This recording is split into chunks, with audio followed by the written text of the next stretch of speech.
시바 시 국어의 김도원 이현우입니다. 반갑습니다. 반갑습니다. 네, 바야흐로 2021년이 시작됐습니다. 국어에도 변화가 있는 해입니다. 그동안 우리가 미뤄오고 미뤄왔던 이제 선택 과목을 확정 지어야 하겠죠. 올해 고3들은. 네, 화법관, 작문, 언어와 매체 무엇을 선택해야 될지 고민이 많을 걸로 알고 있습니다. 2020년 5월에 공개된 평가원 예비문항 한번 보셨어요? 11문제가 이제 선택 과목에서 출제되게 됩니다. 화법과 작문은 평소보다 한 문제가 더 는 거고요. 언어와 매체는 11문항 중에 문법 5문항, 그리고 매체 6문항이 나옵니다. 예비 문항을 통해서 저희가 알 수 있는 사실은 언어와 매체에서 총 24점, 그리고 화법과 작문에서 똑같이 24점이 총 100점은 구성이 되어 있고요. 그 중에서 3점짜리 문항이 각각 2개씩 배치가 되어 있습니다. 근데 그 3점짜리 문항이 어디서 그 100점이 구성이 되어 있냐면, 화법과 작문 같은 경우에는 화법에서 3점짜리 한 문항, 그리고 두 번째로 매체 파트에서 3점짜리 문항이 한 문항, 이렇게 구성이 되어 있습니다. 제가 그 화법과 작문에 대해서 이야기를 좀 드리면요, 학생들이 기존에 그 작년까지 수능을 치른 학생들을 봤을 때 화법과 작문은 굉장히 쉬운 그 영역에 좀 속했고, 그리고 상대적으로 문법 파트가 많은 학생들이 어려워하고, 수능 전체에서 킬러 문항, 고난이도 문항이 항상 문법에서 한 문항은 꼭 나왔기 때문에 학생들이 화법과 작문, 그리고 언어와 매체를 선택을 할 때 그 기존의 인식들도 가지고 있을 것 같아요. 근데 그렇다고 화법과 작문을 선택을 하면 여러분들이 100% 유리하겠냐? 그거는 저는 또 아니라고 봅니다. 왜 그러냐면요, 화법과 작문은 의외로 개념이 중요합니다. 가령 뭐 비언어적 표현이라든가 반언어적 표현, 담화 표지가 무엇인지, 그리고 순서 교대의 이론이 무엇인지, 그런 것들에 대해서 정확하게 알고 있어야 지문 또는 선택지에 녹아들어 있기 때문에, 여러분들이 그거를 알지 못하면 아무리 문제가 쉽게 출제가 됐다고 한들 헷갈릴 수밖에 없어요. 문법만큼은 아니어도 어느 정도의 소양, 이런 개념 정도는 가져가야 된다는 말씀이신 거죠? 그렇죠. 네. 발문 같은 경우는 무엇이 중요하냐, 그 발문의 의도를 정확하게 파악을 해서 그 발문을 가지고 글을 쓰는 과정에서 어떤 것들을 우리가 볼 수 있겠느냐, 그런 부분이 작문에서는 굉장히 중요하다고 볼 수 있어요.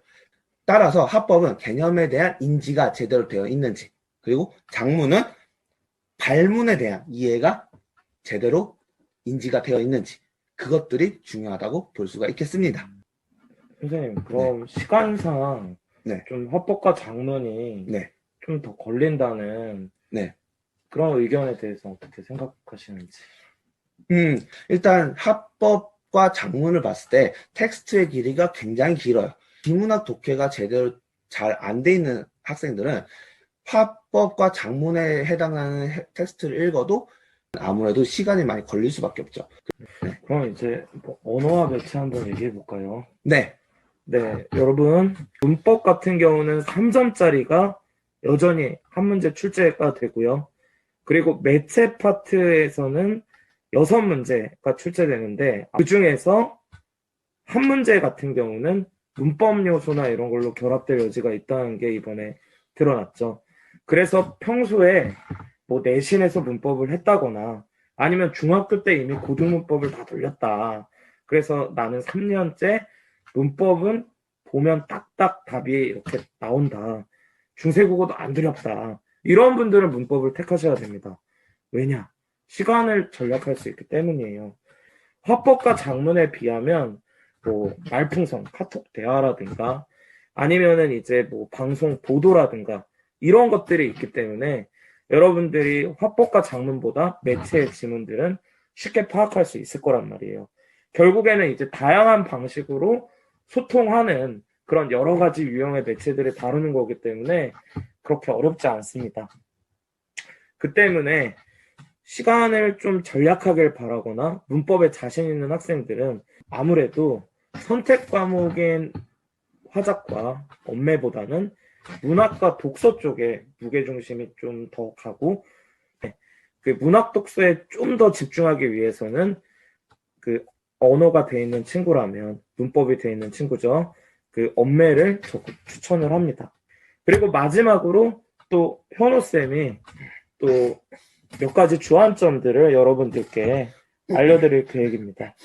네, 저도 학원에서 아이들한테 수요 조사를 해보니까 10명이 수업을 듣는다고 하면 8명 정도는 화작을 선택을 했고요. 그리고 2명 정도만 언매를 선택을 하는 경향이 나타났어요.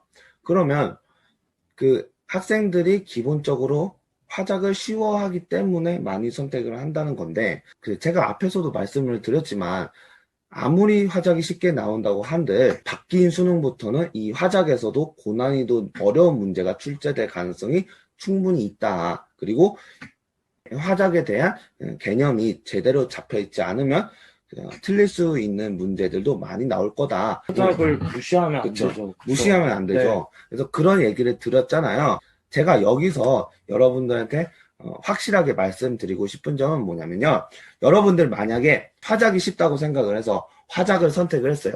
그래서 3월부터 6월 모의고사까지 계속 화작을 공부를 하고 문제를 열심히 풀었어요. 근데 6월 모의고사 결과를 보니까 6월 모의고사를 풀 때 화작을 푸는데 너무 시간이 많이 뺏기고 시간 조절을 실패를 하는 거예요.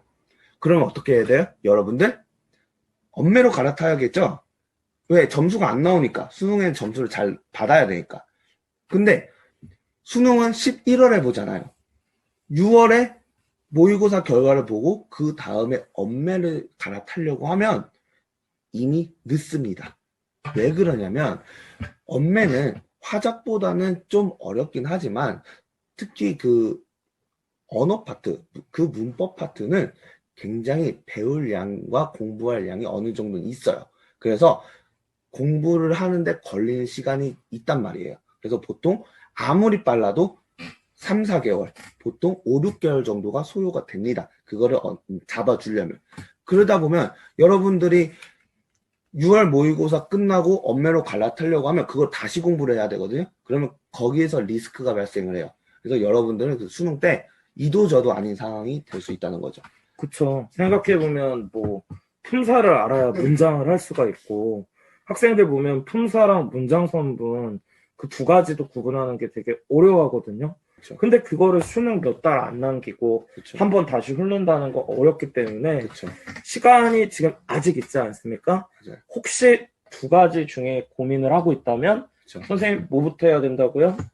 저는 그래서 네. 언매를 먼저 추천합니다. 네. 그래서 언어 매치는 지금부터 공부하면 충분히 6월 전까지, 6월, 7월까지는 아예 마스터를 할 수가 있기 때문에 9월까지 언매를 공부를 해놓고 진짜 언매 너무 힘들다, 내일 못하겠다 라고 하면 그 다음에 화작으로 넘어가진 않다고 봅니다.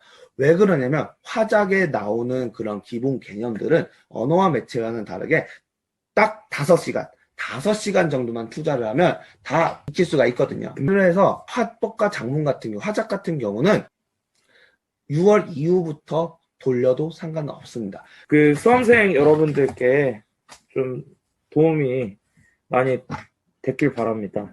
입시 제도가 어떻게 바뀌든지, 네, 의연한 자기 자신을 만드는 게 우선이겠죠? 의연하려면 실력을 갖춰야겠고요. 그렇기 때문에 선택을 하는 것도 중요하지만 국어 공부에 임하는 그런 자기 자신의 태도도 중요하지 않을까, 이런 생각을 해봅니다. 많은 학생들이 올해 참 그 교육과정과 수능 체계가 바뀌면서 어떻게 보면 고민이 굉장히 많을 거고 혼란스러울 거라고 생각을 하는데, 근데 여러분들 걱정할 필요 없습니다. 지금 공부를 못한다고 수능 때 못 보는 거 아니거든요. 지금부터 시작을 해도 수능 때 어느 정도 점수는 나와요. 그러니까 여러분들 지금부터 마음 다 잡고 처음부터 기초부터 다시 한번 본다는 생각으로 꼼꼼히 공부를 한다면 충분히 수능 때 좋은 결과가 있을 거고요. 그래도 한 가지 선생님의 뭐 예상이라고 한다면 화작과 엄매가 그 안에서 난이도 차이는 조금씩은 있겠지만 그래도 전반적인 분위기는 그렇게 변별력을 심하게 두는 그런 문제들은 거의 나오지는 않을 거고 학교 교과서 수준에서 공부를 어느 정도 했으면 충분히 풀어서 맞출 수 있는 그런 문제. 다만 그거를 꼼꼼히 공부를 했냐?